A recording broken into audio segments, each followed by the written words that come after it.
Nous allons voir dans cette vidéo comment créer un document de 5 pages dans InDesign, document basé sur des gabarits. Les gabarits sont une notion essentielle d'InDesign qui permettent de répéter des structures de pages identiquement. Le modèle qu'on veut obtenir est sous les yeux ici. La première page est une couverture.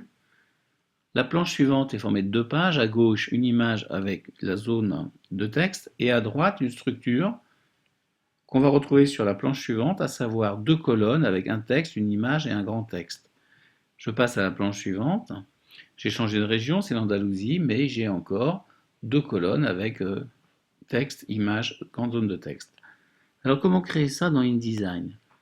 On crée un nouveau document, donc c'est un format A4, on a bien des pages en vis-à-vis puisqu'on a des planches double page. On va mettre un fond perdu de 5 mm qui va se répercuter sur toutes les 4 directions. En termes de marge, on va mettre 15 mm de marge. Par contre, le grand fond, qui est la valeur qui est à droite sur la page de droite ou à gauche sur la page de gauche, eh bien, sera à 19 mm. Alors, j'ai besoin de la palette page. Hein. Si cette palette n'est pas à l'écran, vous l'activez en faisant fenêtre page. Alors, en cliquant sur la fenêtre, sur la palette page, j'ai deux objets ici. En haut, j'ai ce qu'on appelle les gabarits. Ce sont des structures. En bas, les pages elles-mêmes du document. Donc, on voit que le document, pour l'instant, n'a qu'une seule page. Alors, on a toujours un gabarit qui est un gabarit vierge qui s'appelle 100, et puis un gabarit qui, lui, est prêt à être, modifié, et c'est celui qu'on va modifier. Alors, c'est un gabarit comportant, puisqu'on est en page à vis-à-vis, deux pages. Je vais faire un double clic sur la partie gauche, et donc ce que j'ai à l'écran là, c'est le gabarit. Je vais y mettre donc une zone de texte, là. Voilà. C'est ça qui portera le nom de la région. Alors, à l'intérieur, pour que dès que je tape une région, il y ait une mise en forme qui s'applique sur ce texte, je vais créer un style. Donc dans les styles de paragraphe, je vais ici, nouveau style de paragraphe, et je vais l'appeler titre-région.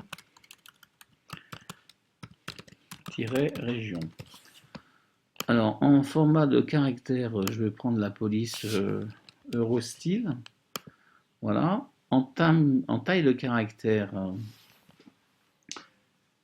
d'ailleurs je vais changer ma police, donc je ne vais pas prendre celle-là, excusez-moi, je vais prendre une police chancellerie si je la vois. Bon, j'avais pensé à une police assez sympa, mais je la vois pas. Donc, je change. Je vais revenir sur Eurostyle. De toute façon, ce sont des styles, donc on pourra toujours changer. Alors, on va mettre une taille de 48. Et on va mettre une couleur.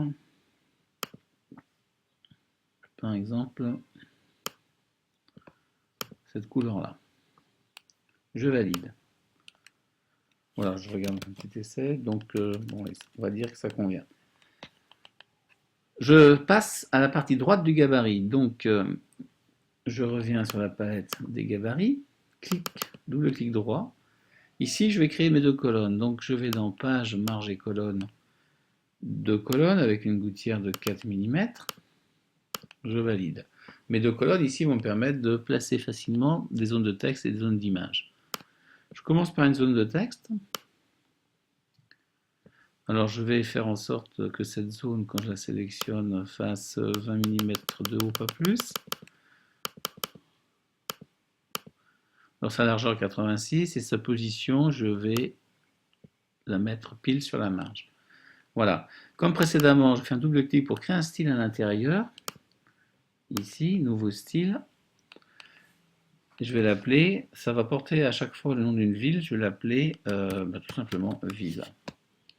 Dans le caractère de base sera encore un Eurostyle. Avec une taille, bon je vais me voir ce que donne 30. Et la couleur, je vais mettre par exemple du bleu pour voir. Je pourrai toujours changer ces informations. Voilà ce que ça donne. Donc par exemple, en termes de changement, je vais quand même mettre dans les caractères de base une fonte bold. Voilà.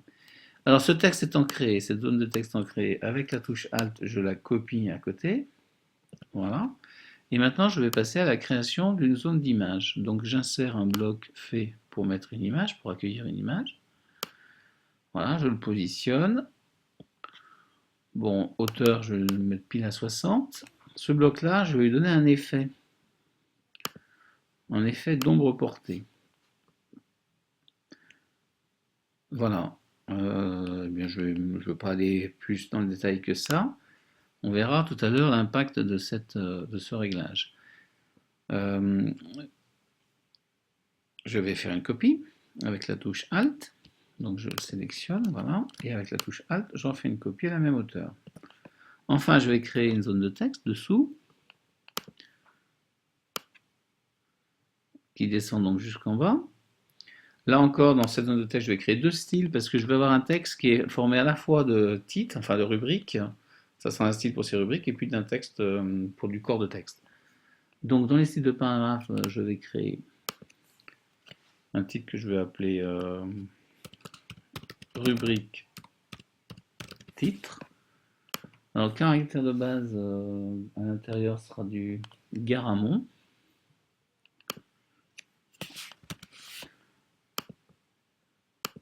En gras. En termes de couleur, je vais mettre un bleu aussi.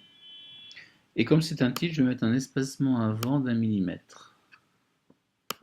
Voilà, je vais créer un autre style. Alors cette fois-ci, pour les rubriques, avant c'était le style du titre, mais ici ça sera le style du texte de la rubrique. Ce sera aussi du Garamond. Alors là, je vois que je me suis calé sur le caractère, sur le style précédent, d'après... Non, alors il faut bien que je mette que ce style est créé d'après un paragraphe standard. Alors, je reprends du Garamond, régulier, 11 points. Ça me fait penser tout à l'heure, j'ai pas dû régler la taille de mon style titre. La couleur, ça sera du noir. Ok, les espacements, j'en mets pas, je valide. Et je vais revenir sur la rubrique du titre ici. Vérifier en termes de caractère, ouais, je vais mettre 11 points aussi à l'interligne, 11 points, voilà. Et là, je vais cliquer ici, je vais cliquer sur rubrique texte. Ça veut dire que quand je vais rentrer dans ma page, dans cette zone de texte, par défaut, le style qui sera affiché sera celui du texte. Donc mon gabarit, eh bien là, il est en train de se former. Encore une copie de ça à droite. Alors pour le finaliser, je vais rajouter un numéro de page, donc je vais créer une zone de texte ici. Alors à l'intérieur de laquelle, par un clic droit, je vais mettre ce qu'on appelle un caractère spécial, précisément une marque et un numéro de page active. Alors on voit la lettre A, ça reprend en fait le nom du gabarit ici. Donc si ce nom avait été différent, ben, ce serait différent ici. Donc je le sélectionne. Pourquoi? Pour lui donner un peu plus de taille. Donc je vais monter la taille, je vais mettre par exemple 18 points. Voilà. Donc cette zone de texte, je vais en faire une copie que je vais décaler à droite. Toujours la touche Alt qui est vraiment extrêmement pratique. Et cette zone de texte, je vais la régler pour qu'elle s'aligne à droite. Voilà, donc là mon gabarit est créé, donc il est sélectionné. Je vais maintenant faire une copie de ce gabarit vers le bas pour créer des pages. Alors j'explique bien, je clique et je glisse à travers, donc ça bleuit le gabarit. Maintenant je l'attrape, je le glisse vers le bas et ça crée des pages qui sont basées sur ce gabarit comme l'indique la lettre A qui est visible. Si je veux continuer à avoir d'autres pages, je sélectionne et je clique et glisse mon gabarit vers le bas. Voilà, donc ça c'est ce qu'on appelle le fil de fer, c'est l'ensemble des pages du document. Alors maintenant, comment dire, créer vraiment la page? Alors exemple, je vais sur la première des pages, ici je fais un double clic, et là je vais pouvoir écrire à l'intérieur.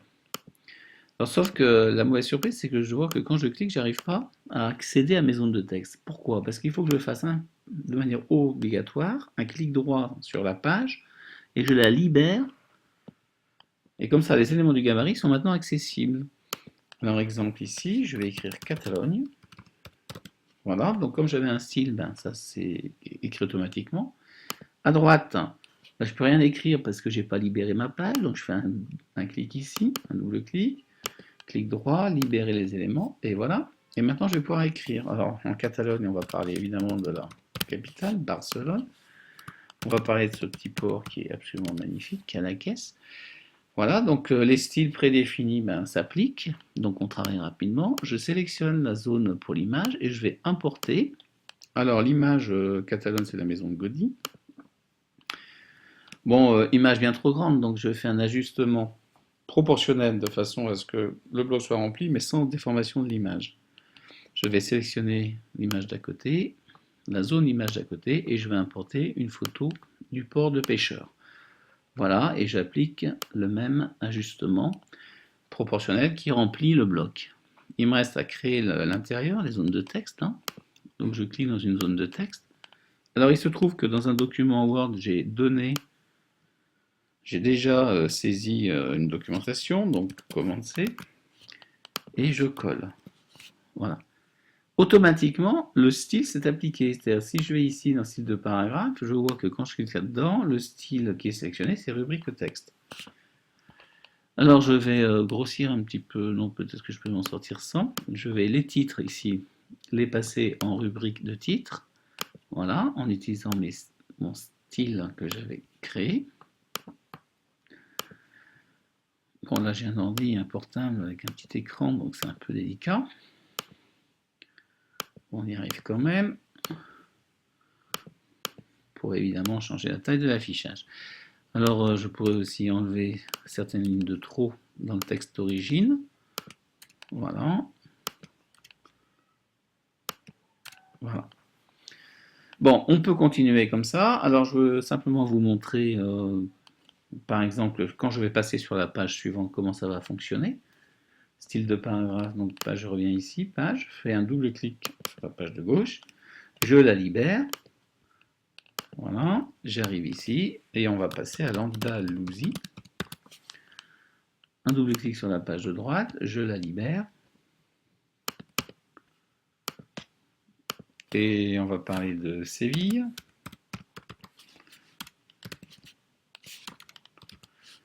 Décidément. Oh, mais c'est pas vrai. Séville, voilà. Ensuite, de Grenade, ça, j'aurai moins de difficultés. On sélectionne les images. Voilà, on fait comme tout à l'heure, fichier importé. Alors,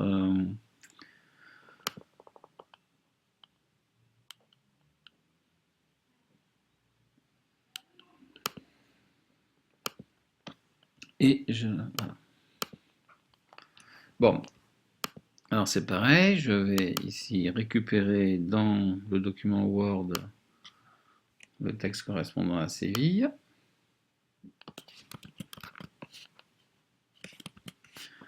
Bon, alors je ne vais pas faire tout le détail, mais voyez comment ça fonctionne. Et dans mes styles de paragraphe, rubrique titre, etc. Bon, ok, donc voilà tout l'intérêt des gabarits, c'est de créer donc une structure. Ok, là je viens de recliquer sur le gabarit. Cette structure, une fois qu'elle est créée, on l'applique sur des pages. Alors par exemple, une page ici a un gabarit A, la page de couverture n'a pas nécessairement ce gabarit, donc je prends le gabarit vierge et je le glisse sur cette page-là.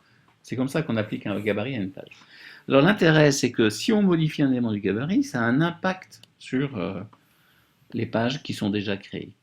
Alors un exemple, je vais dans le gabarit ici, légèrement déplacer une zone de texte. Voilà, celle-là je la mets là. Alors qu'en est-il des pages? Donc je vais sur la page et je m'aperçois que ça a impacté la page de gauche. Enfin, l'image a bien été décalée à gauche et c'est pareil sur la page suivante. Donc là on voit bien le fonctionnement du gabarit. Autre point que je voulais expliquer sur les gabarits, c'était les numéros de page. Donc les voilà, on les voit bien en bas à droite, en bas à gauche. Alors si je veux changer leur couleur par exemple, eh bien, je vais revenir dans le gabarit initial. Je reviens là, je sélectionne le texte, je vais appliquer avec le nuancier une couleur, par exemple du rouge, et je vais mettre une police plutôt gras. Voilà, je vais faire pareil à droite. Donc une police gras et du rouge, enfin du rose précisément. Voilà, donc là j'ai travaillé dans le gabarit, comme le montre ici le fait qu'il est sélectionné. Maintenant si je fais un double clic sur une page, eh bien je m'aperçois avec stupeur qu'il n'est pas appliqué. Bon, ça c'est un petit défaut.